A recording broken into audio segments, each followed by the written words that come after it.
Chapter 13. The Pirate Crew Set Sail. Tom's mind was made up now. He was gloomy and desperate. He was a forsaken, friendless boy, he said. Nobody loved him. When they found out what they had driven him to, perhaps they would be sorry. He had tried to do right and get along, but they would not let him. Since nothing would do them but to get rid of him, let it be so. And let them blame him for the consequences. Why shouldn't they? What right had the friendless to complain? Yes, they had forced him to it at last. He would lead a life of crime. There was no choice. By this time he was far down Meadow Lane, and the bell for school to "take up" tingled faintly upon his ear. He sobbed now, to think he should never, never hear that old familiar sound any more. It was very hard, but it was forced on him. Since he was driven out into the cold world, he must submit. But he forgave them. Then the sobs came thick and fast. Just at this point he met his soul's sworn comrade, Joe Harper, hard-eyed, and with evidently a great and dismal purpose in his heart. Plainly here were two souls with but a single thought. Tom, wiping his eyes with his sleeve, began to blubber out something about a resolution to escape from hard usage and lack of sympathy at home by roaming abroad into the great world never to return, and ended by hoping that Joe would not forget him. But it transpired that this was a request which Joe had just been going to make of Tom, and had come to hunt him up for that purpose. His mother had whipped him for drinking some cream which he had never tasted and knew nothing about. It was plain that she was tired of him and wished him to go. If she felt that way, there was nothing for him to do but succumb. He hoped she would be happy, and never regret having driven her poor boy out into the unfeeling world to suffer and die.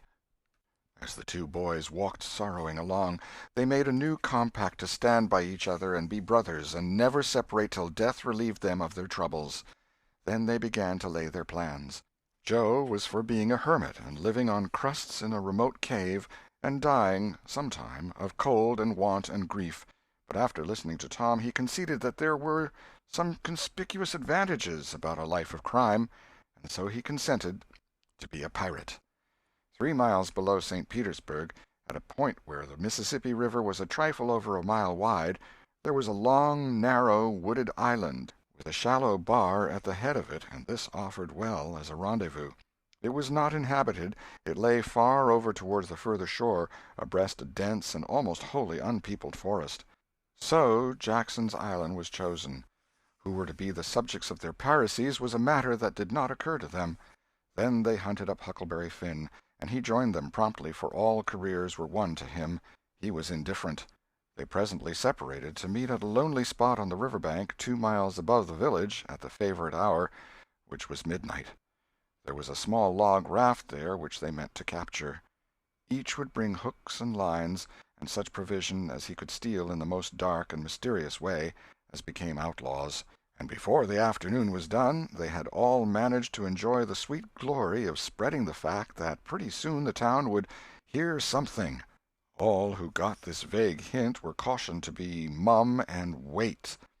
About midnight Tom arrived with a boiled ham and a few trifles, and stopped in a dense undergrowth on a small bluff overlooking the meeting-place. It was starlight and very still. The mighty river lay like an ocean at rest. Tom listened a moment, but no sound disturbed the quiet. Then he gave a low, distinct whistle. It was answered from under the bluff. Tom whistled twice more. These signals were answered in the same way. Then a guarded voice said, "Who goes there?" "Tom Sawyer, the Black Avenger of the Spanish Main. Name your names." "Huck Finn, the Red-Handed, and Joe Harper, the Terror of the Seas." Tom had furnished these titles from his favorite literature. "'Tis well. Give the countersign." 2 hoarse whispers delivered the same awful word simultaneously to the brooding night. "Blood!" Then Tom tumbled his ham over the bluff and let himself down after it, tearing both skin and clothes to some extent in the effort. There was an easy, comfortable path along the shore under the bluff, but it lacked the advantages of difficulty and danger so valued by a pirate. The Terror of the Seas had brought a side of bacon, and had about worn himself out with getting it there. Finn, the Red-Handed, had stolen a skillet and a quantity of half-cured leaf tobacco, and had also brought a few corn-cobs to make pipes with. But none of the pirates smoked or chewed but himself. The Black Avenger of the Spanish Main said it would never do to start without some fire. That was a wise thought. Matches were hardly known there in that day. They saw a fire smoldering upon a great raft 100 yards above, and they went stealthily thither and helped themselves to a chunk. They made an imposing adventure of it, saying "Hist!" every now and then, and suddenly halting with finger on lip, moving with hands on imaginary dagger hilts, and giving orders in dismal whispers that if the foe stirred, to let him have it to the hilt, because dead men tell no tales. They knew well enough that the raftsmen were all down at the village laying in stores or having a spree, but still that was no excuse for their conducting this thing in an unpiratical way. They shoved off presently, Tom in command, Huck at the after oar, and Joe at the forward. Tom stood amidships, gloomy-browed, and with folded arms, and gave his orders in a low, stern whisper. "Luff, and bring her to the wind." "Aye, aye, sir." "Steady, steady." "Steady it is, sir." "Let her go off a point." "Point it is, sir." As the boys steadily and monotonously drove the raft toward midstream, it was no doubt understood that these orders were given only for style, and were not intended to mean anything in particular. "What sail's she carrying?" "Courses, topsails, and flying jib, sir." "Send the r'yals up. Lay out aloft there, half a dozen of ye, fore-topmaststuns'l. Lively now." "Aye, aye, sir." "Shake out that main t'gallantsail. Sheets and braces. Now, my hearties." "Aye, aye, sir." "Heel 'em a lee, hard a port. Stand by to meet her when she comes. Port, port, now, men, with a will. Steady." "Steady it is, sir." The raft drew beyond the middle of the river. The boys pointed her head right, and then lay on their oars. The river was not high, so there was not more than a 2 or 3 mile current. Hardly a word was said during the next 3/4 of an hour. Now the raft was passing before the distant town. 2 or 3 glimmering lights showed where it lay, peacefully sleeping, beyond the vague vast sweep of a star-gemmed water, unconscious of the tremendous event that was happening.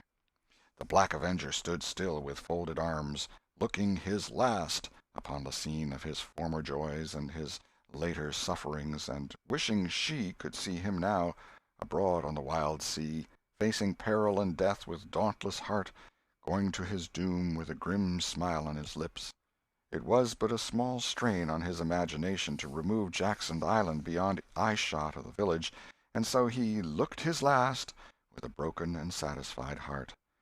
The other pirates were looking their last, too, and they all looked so long that they came near letting the current drift them out of the range of the island, but they discovered the danger in time and made shift to avert it. About 2 o'clock in the morning the raft grounded on the bar 200 yards above the head of the island, and they waded back and forth until they had landed their freight. Part of the little raft's belongings consisted of an old sail, and this they spread over a nook in the bushes for a tent to shelter their provisions, but they themselves would sleep in the open air in good weather, as became outlaws.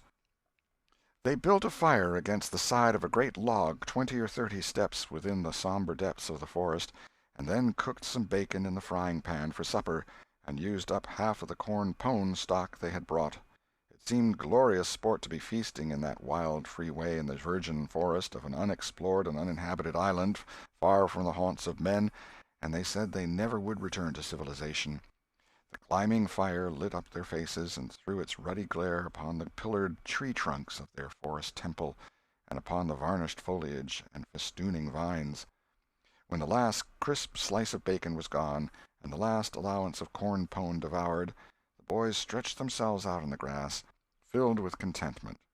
They could have found a cooler place, but they would not deny themselves such a romantic feature as the roasting campfire. "Ain't it gay?" said Joe. "It's nuts," said Tom. "What would the boys say if they could see us?" "Say?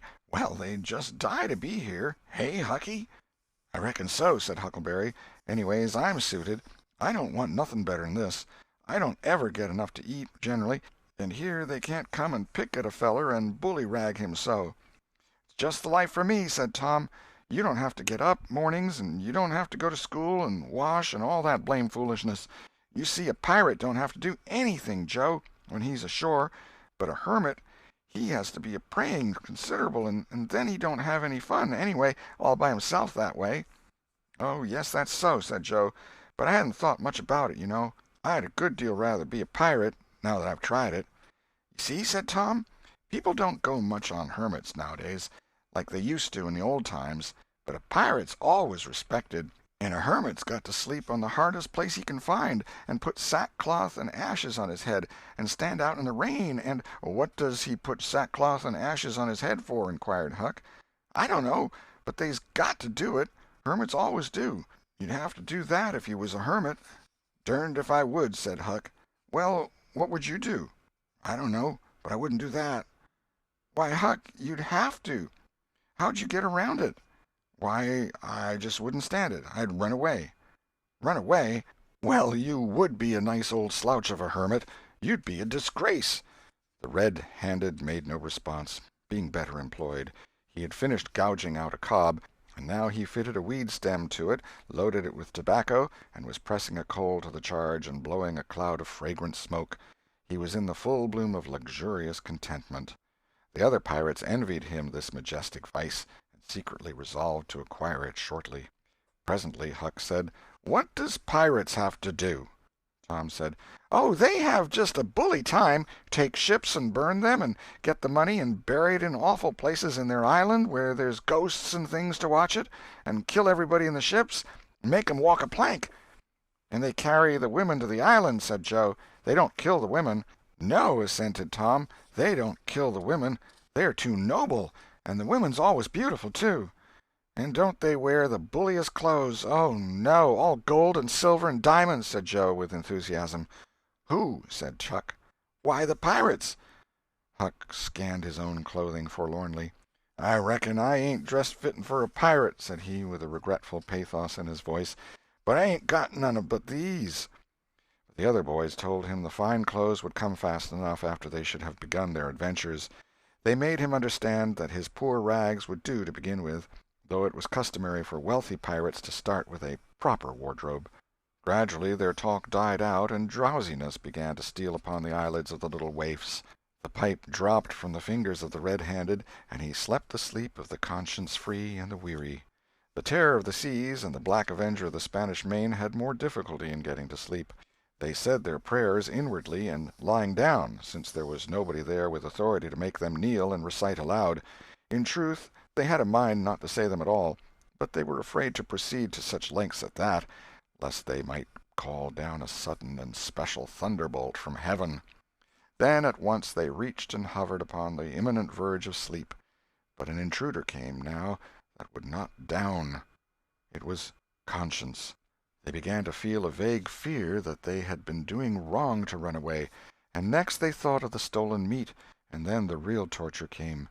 They tried to argue it away by reminding conscience that they had purloined sweetmeats and apples scores of times, but conscience was not to be appeased by such thin plausibilities. It seemed to them in the end that there was no getting around the stubborn fact that taking sweetmeats was only hooking, while taking bacon and hams and such valuables was plain simple stealing, and there was a command against that in the Bible. So they inwardly resolved that so long as they remained in the business, their piracies should not again be sullied with the crime of stealing. Then conscience granted a truce, and these curiously inconsistent pirates fell peacefully to sleep. End of Chapter 13. Chapter 14. Happy Camp of the Freebooters. When Tom awoke in the morning, he wondered where he was. He sat up and rubbed his eyes and looked around. Then he comprehended. It was the cool, gray dawn, and there was a delicious sense of repose and peace in the deep, pervading calm and silence of the woods. Not a leaf stirred, not a sound obtruded upon great Nature's meditation. Beaded dewdrops stood upon the leaves and grasses, a white layer of ashes covered the fire, and a thin blue breath of smoke rose straight into the air. Joe and Huck still slept. Now, far away in the woods, a bird called. Another answered. Presently the hammering of a woodpecker was heard. Gradually the cool, dim gray of the morning whitened, and as gradually sounds multiplied and life manifested itself. The marvel of nature shaking off sleep and going to work unfolded itself to the musing boy.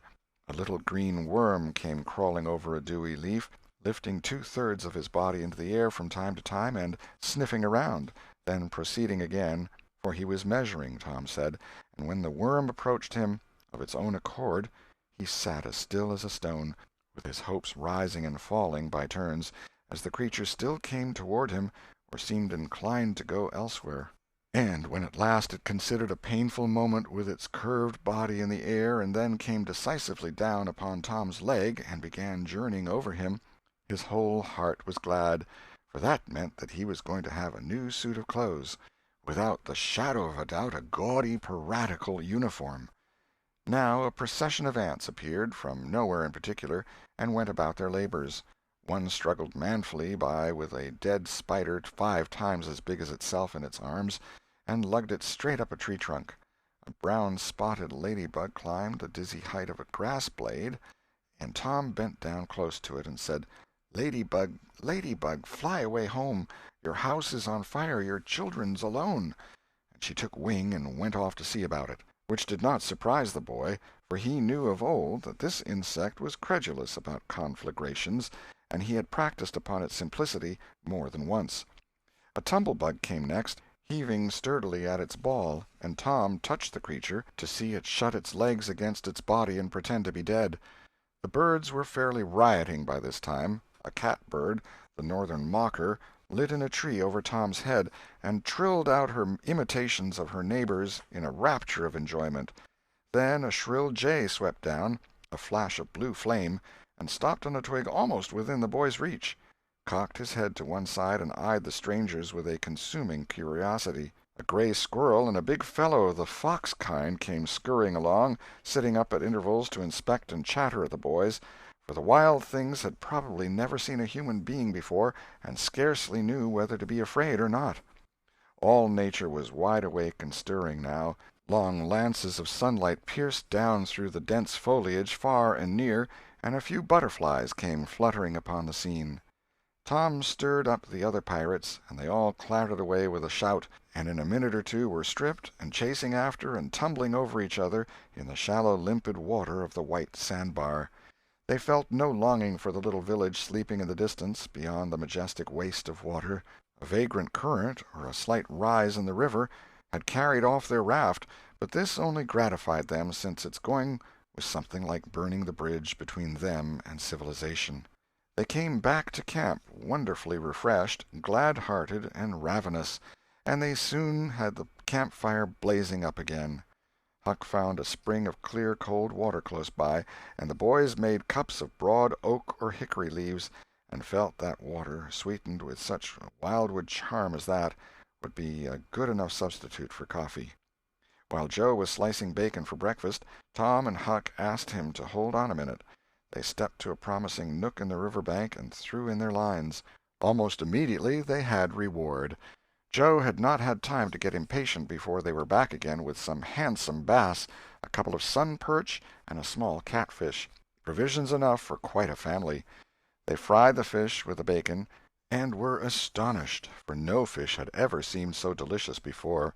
They did not know that the quicker a fresh-water fish is on the fire after it is caught the better he is, and they reflected little upon what a sauce open-air sleeping, open-air exercise, bathing, and a large ingredient of hunger makes, too. They lay around in the shade after breakfast while Huck had a smoke, and then went off through the woods on an exploring expedition. They tramped gaily along over decaying logs, through tangled underbrush, among solemn monarchs of the forest, hung from their crowns to the ground with a drooping regalia of grapevines. Now and then they came upon snug nooks carpeted with grass and jeweled with flowers. They found plenty of things to be delighted with, but nothing to be astonished at. They discovered that the island was about 3 miles long and 1/4 of a mile wide, and that the shore it lay closest to was only separated from it by a narrow channel hardly 200 yards wide. They took a swim about every hour, so it was close upon the middle of the afternoon when they got back to the camp. They were too hungry to stop to fish, but they fared sumptuously upon cold ham, and then threw themselves down in the shade to talk. But the talk soon began to drag, and then died. The stillness, the solemnity that brooded in the woods, and the sense of loneliness began to tell upon the spirits of the boys. They fell to thinking. A sort of undefined longing crept upon them. This took dim shape presently.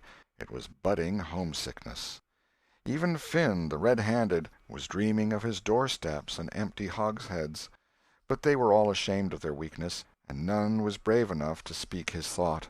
For some time now the boys had been dully conscious of a particular sound in the distance, just as one sometimes is of the ticking of a clock which he takes no distinct note of. But now this mysterious sound became more pronounced and forced a recognition. The boys started, glanced at each other, and then each assumed a listening attitude. There was a long silence, profound and unbroken, and then a deep sullen boom came floating down out of the distance. "What is it?" exclaimed Joe under his breath. "I wonder," said Tom in a whisper. "'Tain't thunder," said Huckleberry in an awed tone, "'cause thunder—" "Hark!" said Tom. "Listen, don't talk." They waited a time that seemed an age, and then the same muffled boom troubled the solemn hush. "Let's go and see."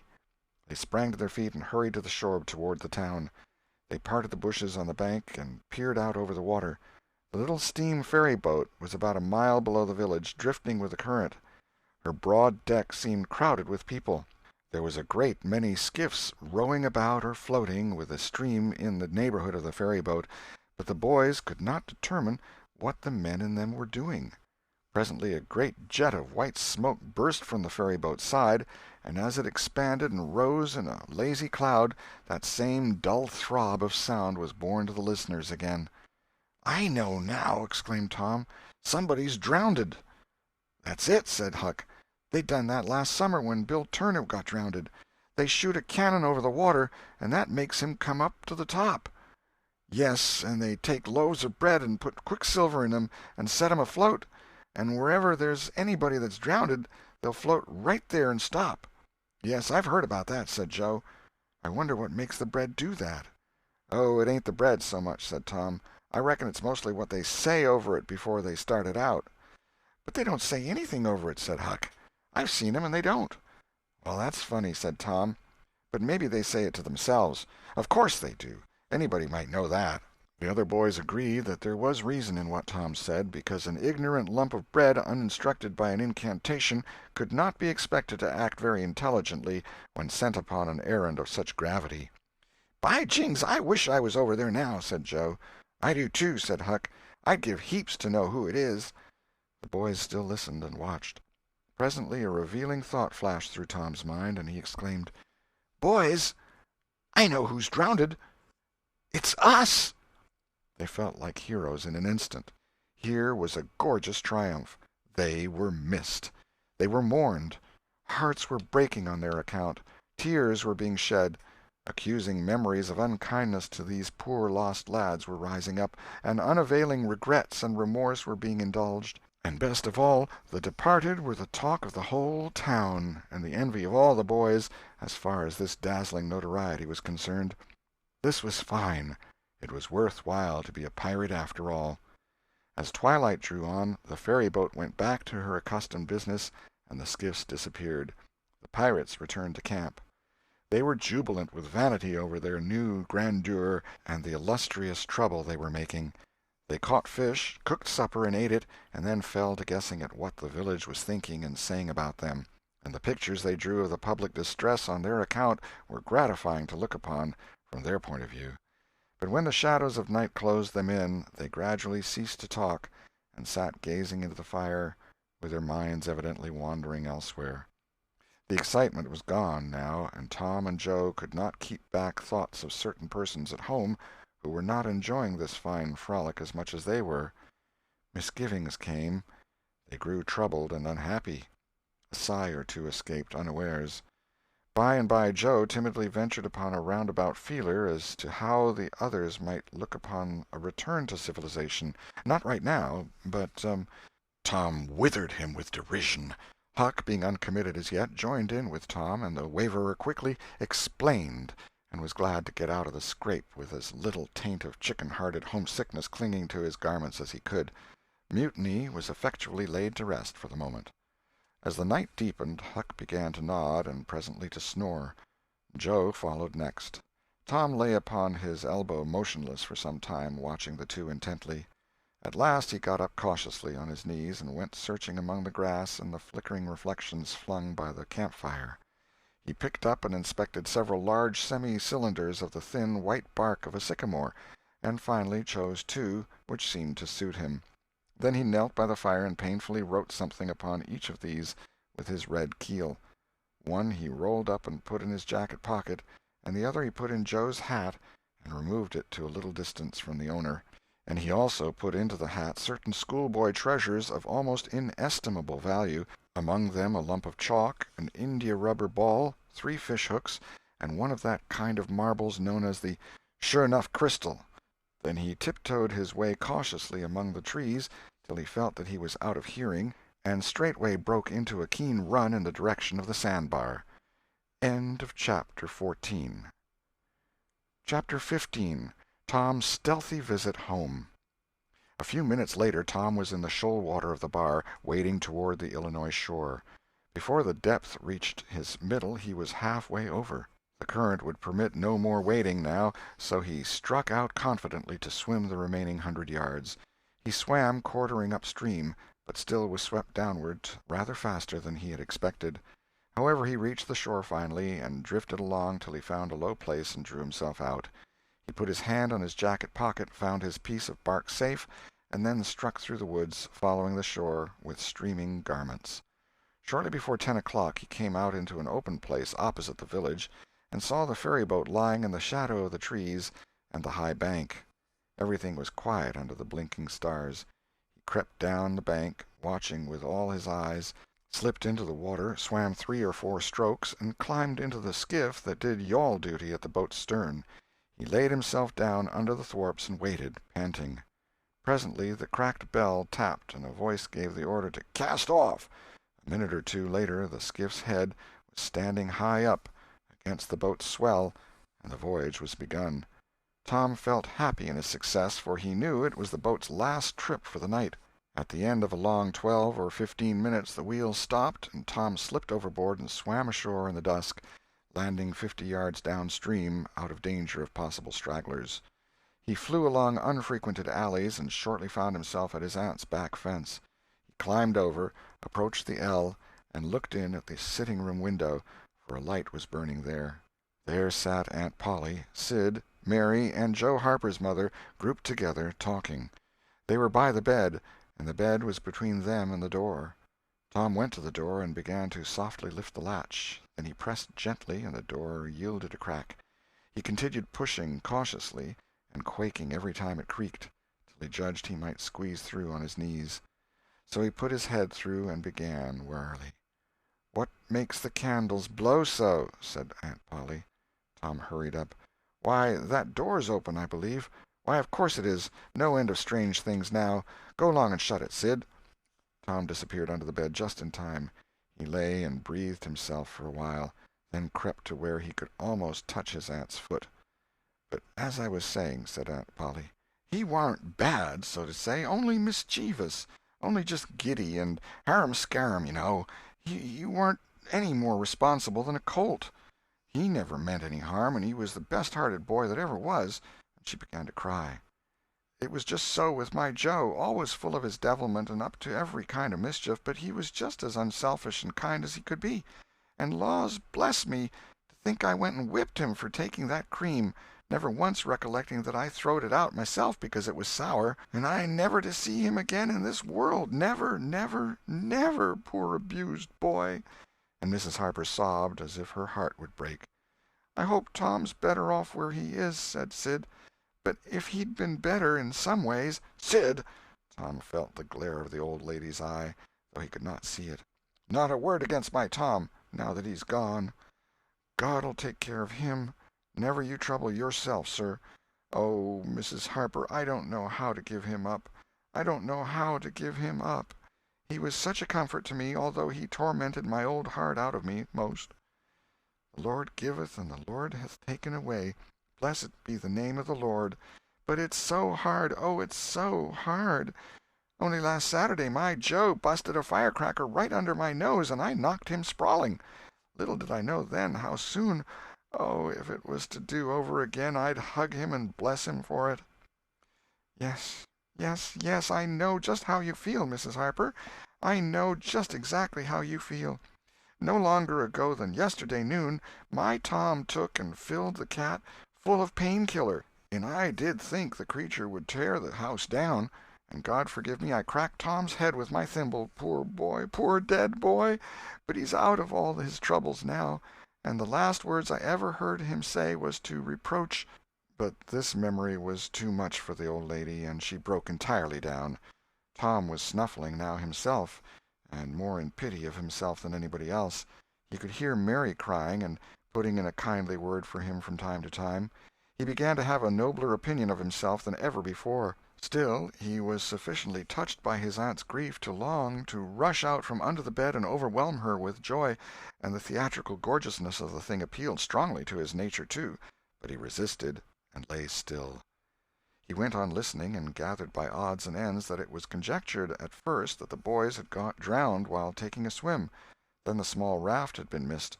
Next, certain boys said the missing lads had promised that the village should hear something soon.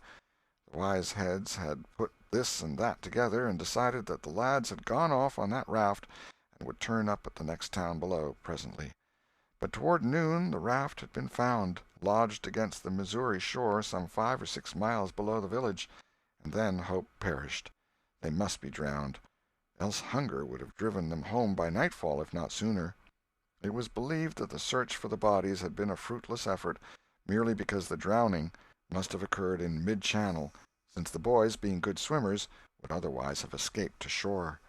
This was Wednesday night.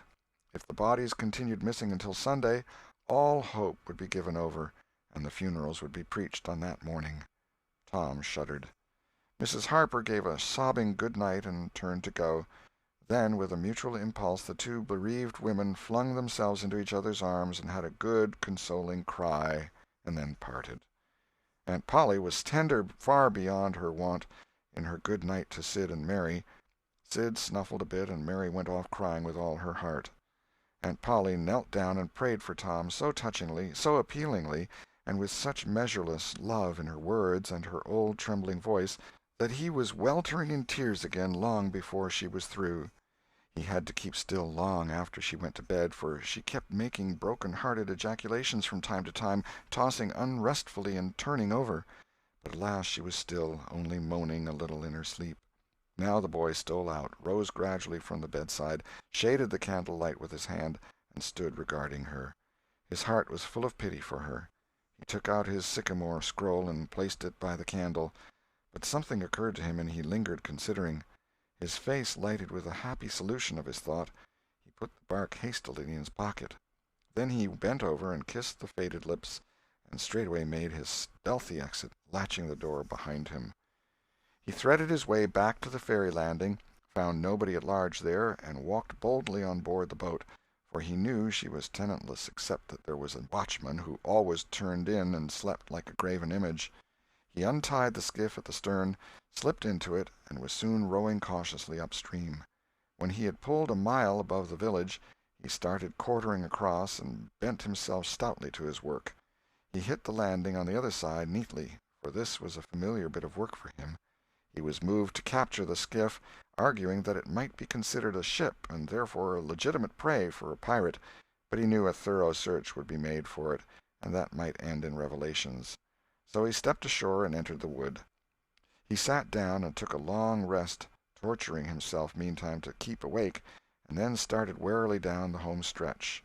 The night was far spent. It was broad daylight before he found himself fairly abreast the island bar. He rested again until the sun was well up and gilding the great river with its splendor, and then he plunged into the stream. A little later he paused, dripping, upon the threshold of the camp, and heard Joe say, "No, Tom's true blue, Huck. He'll come back. He won't desert. He knows that would be a disgrace to a pirate, and Tom's too proud for that sort of thing. He's up to something or other. I wonder what. Well, the things is ours, anyway, ain't they?" "Pretty near, but not yet, Huck. The writing says they are if he ain't back here to breakfast." "Which he is!" exclaimed Tom, with fine dramatic effect, stepping grandly into camp. A sumptuous breakfast of bacon and fish was shortly provided, and as the boys set to work upon it, Tom recounted, and adorned, his adventures. They were a vain and boastful company of heroes when the tale was done. Then Tom hid himself away in a shady nook to sleep till noon, and the other pirates got ready to fish and explore. End of chapter 15.